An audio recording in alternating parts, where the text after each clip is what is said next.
Pini laso video lo nali tumhana ki wan pila bangkela pulo kadu kave segar kli karbi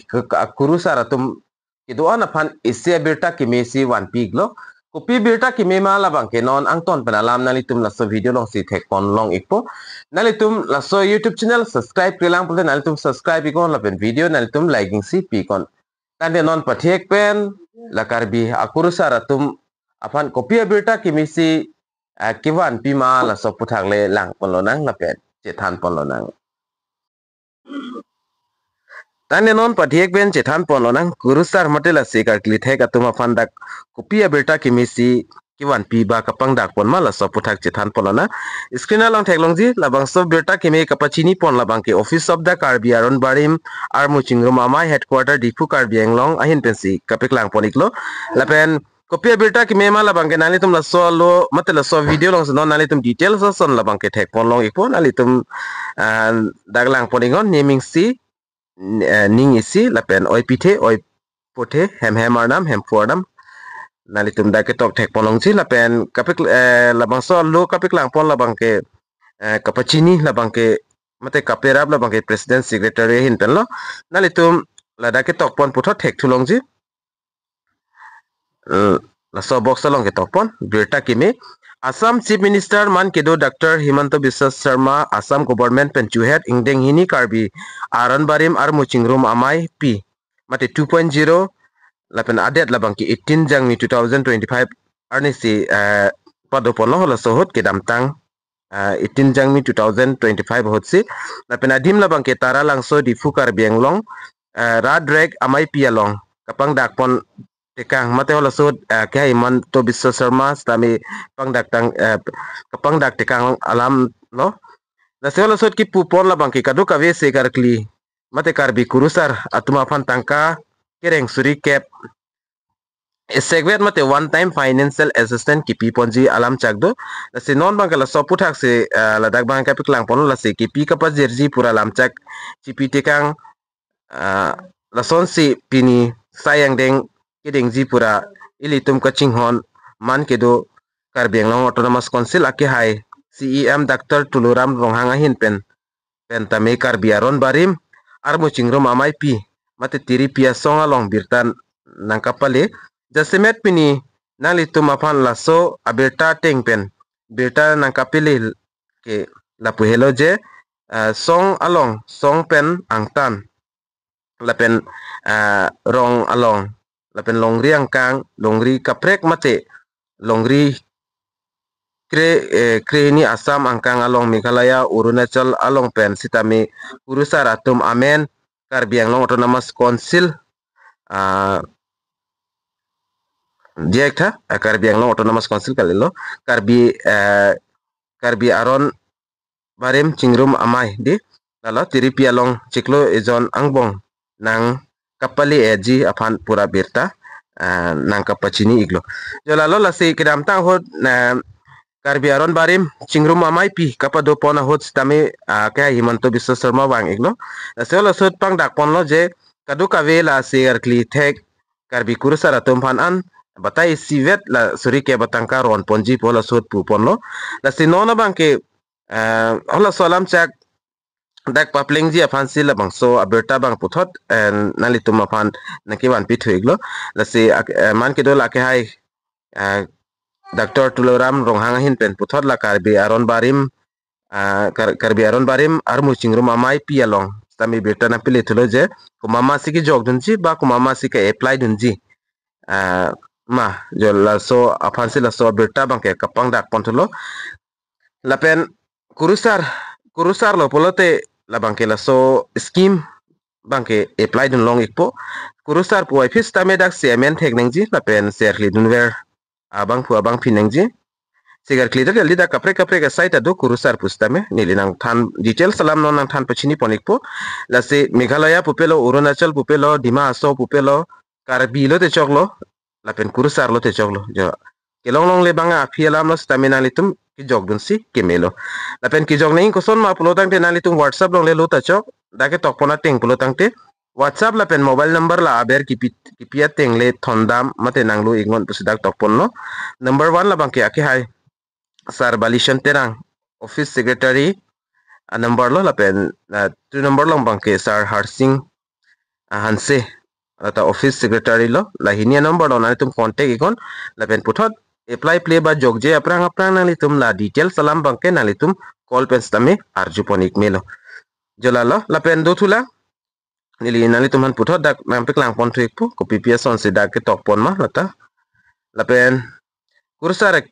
kehok angdek labang ke nalitum thek ponlongpo ko pp atum sida ke jog dong jima kurusar poi fits tame number 1 labang ke sekar kli akurusar do lapen number 2 labang ke hoi akurusar lapen number 3 kerenga jutang asai lapen number 4 labang ke kithi ajutang asai jolalo lapen kerenga jutang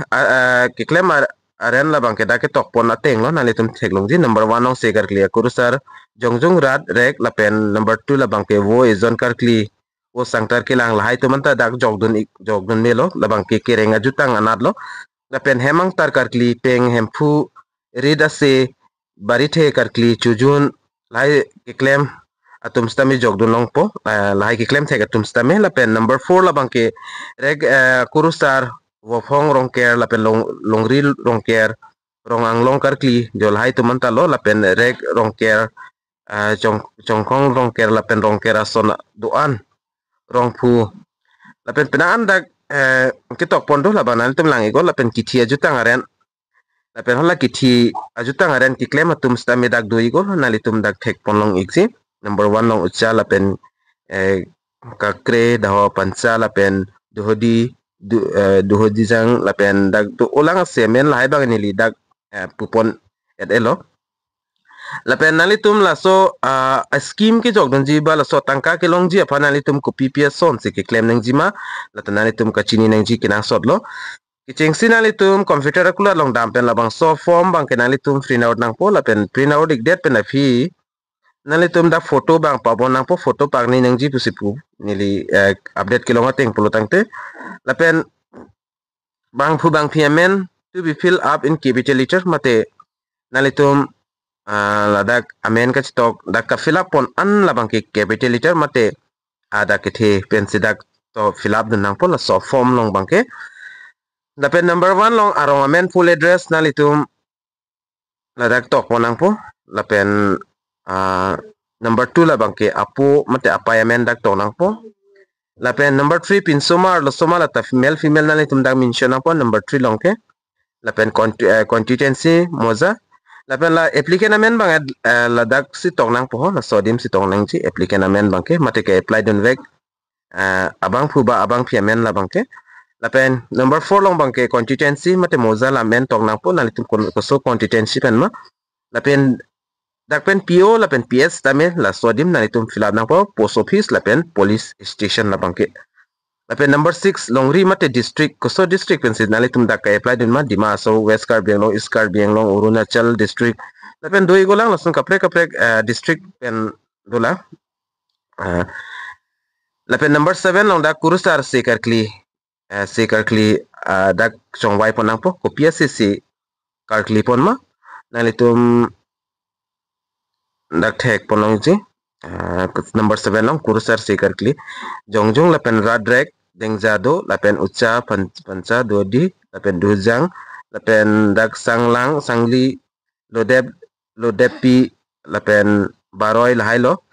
lapen nalitum da mention do nang po kopi sinalitum ke claim ma example jong si dak ding example nalitum dak tok nang po lapen jongjong ma radrek phan ma latan nalitum dak pen kapachini do nang ji ba ki tok do nang ji labang kenang sotlo lapen number 8 long do lang kurusar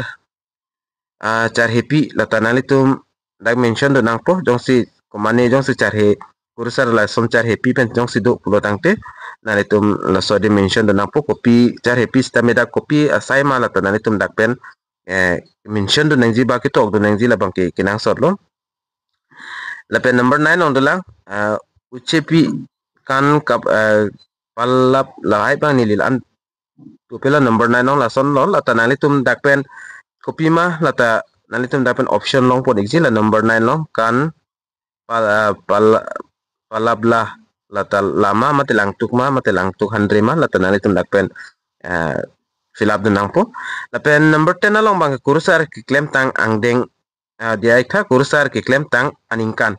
ningkan ko an si ki claim tang ma ningkan ini ningkan thomba ningkan kep ningkan engkoi pustamela so number 10 along bang ke dak fill up nang po lapen number 11 long labang ke si kar kli thega son copy paste son sida kar kli thek ma la to dak tok dun nang po lapen number 12 long mobile number dak fill up nang po lapen number 13 long labang ke bank account number fill up nang po jalalo lapen lai fill up thai tok thai lo pulotang tin alitum da amen chi tok nang po la signature bang ke la so din pinang po jalalo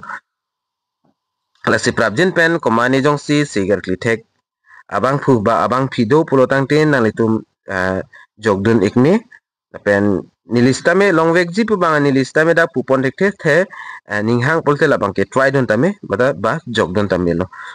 Nasipini update na kiwan pi bang la son lo la pen documents sa mukha la bang ke lada ke tok pon pe documents ke documents sa mukha bang lada bang ke tok pon bang ni li thek pon ole ni li la bang so a formal long sta me lang pon iklo documents kinang so documents bang la son lo Aadhaar card voter ID la pen bank account la hai sinali tum pidu nang po la pen photo pak ni nang chi pusi